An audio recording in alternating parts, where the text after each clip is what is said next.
चुप देखो,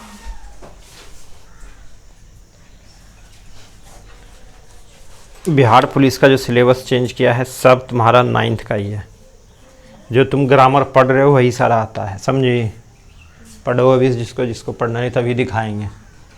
9th और 10th क्लियर कर दिया है कि वही पूछेंगे, उसके अलावा कुछ नहीं पूछेंगे। नहीं तो इससे पहले कभी सिलेबस नहीं देता था। चलो यहाँ देखो, अनेक शब्दों के लिए एक शब्द, इसी को इंग्लिश में पढ़ते हैं वन वर्ड सब्स्टिट्यूशन। तो अनेक शब्दों के लिए एक शब्द, इसमें से 2 क्वेश्चन आता ही आता है। तो वह कवि जो तत्काल कविता कर सके, जो बहुत जल्दी कविताओं को लिख सके, उसे क्या बोलते हैं? आशु कवि। पढ़ते हुए रीति कवि, आशु कवि, है ना, रस कवि, सबके अलग अलग होता है। इंद्रियों को वश में करने वाला, उसे क्या बोलते हैं? इंद्रिय जीत। इंद्रिय जीत यानी कि उसने इंद्रियों पे क्या कर लिया? बस, ठीक है, तो उसे बोलते हैं इंद्रिय जीत कर लिया उन्होंने। पूर्व और उत्तर के बीच की दिशा क्या कहलाता है? ईशान। कल सिखाए थे क्या? उंगलियों की पहचान सिखाए थे ना, आज सिखाएंगे दिशाओं की पहचान। तो यहाँ सीखे थे, क्या था ये? अंगूठा, ये कनिष्ठा, मध्यमा, तर्जनी और अंगूठा। तो आज सीखेंगे ये पूर्व और उत्तर की दिशा को क्या बोलते हैं? ईशान। अभी यहाँ देखो, सुबह का भोजन क्या कहलाता है? कलेवा करना। बोलते हैं ना हम लोग अपनी भाषा में भी, कलेवा लेके आना, है ना, खेत में लेके जाता है ना कलेवा, तो मतलब सुबह का भोजन। सब ऐसे चला जाता है ना खेत उठ कर के, तो पहला जो भोजन लेके जाता है उसे क्या बोलते हैं? कलेवा। याद हो जाएगा। चलो, कुल का नाश करने वाला, है ना, बोलते हैं ना कि ये परिवार के क्या है? कुल का नाश करने वाला, तो उसे क्या बोलते हैं? कुलांगार। क्या बोलते हैं? कुलांगार। क्या बोलेंगे? कुलांगार। जो अच्छे कुल में उत्पन्न हुआ है, कुलीन। राजा महाराजा क्या लिखते थे? कुलीन लिखते हैं ना।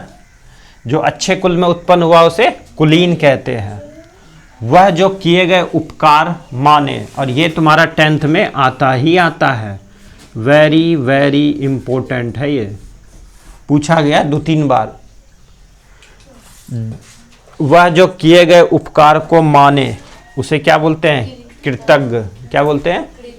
कृतज्ञ। किए गए उपकार को नहीं मानने वाला कृतधन, ना, कृतधन कहते हैं। किसी की कृपा से पुण्य रूपेण संतुष्ट, यानी कि कोई उसके ऊपर अगर उपकार करता है या कृपा करता है, उससे वह संतुष्ट हो जाता है, उसे क्या बोलते हैं? कृतार्थ। और ये भी पूछा गया है तुम्हारा। तो किए गए कृपा से पूर्ण रूपेण संतुष्ट, उसे बोलेंगे कृतार्थ होना, है ना, अगर वो संतुष्ट हो जाता है तो। अगला, ये जिसके सिर पर बाल ना हो, उसे हम क्या कहते हैं अपनी भाषा में? गंजा। तो उसे क्या कहेंगे? खलवाट। क्या बोलेंगे? तो याद कर लेना, खलवाट कहते हैं। किसी की जीत लेने की इच्छा रखने वाला, किसी की जीत लेने की इच्छा, यानी कि जीत, उसको पता है कि मैं जीतूंगा ही जीतूंगा कल के टेस्ट में ना, तो जीत लेने की इच्छा रखने वाले को क्या बोलते हैं? जिगीषु। क्या बोलेंगे?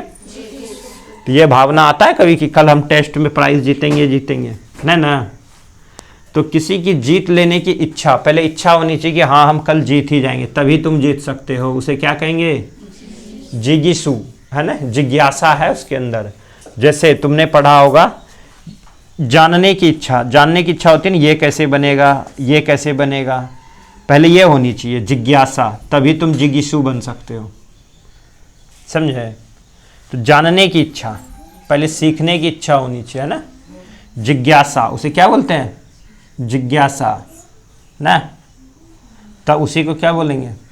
तभी बनोगे जिगीषु। चलो अगला, भोजन करने की इच्छा, ये तो होता ही होता है ना, हाँ, चाहे ये हो कि नहीं हो, ठीक है, ये तो रोज ही होता है, रोज।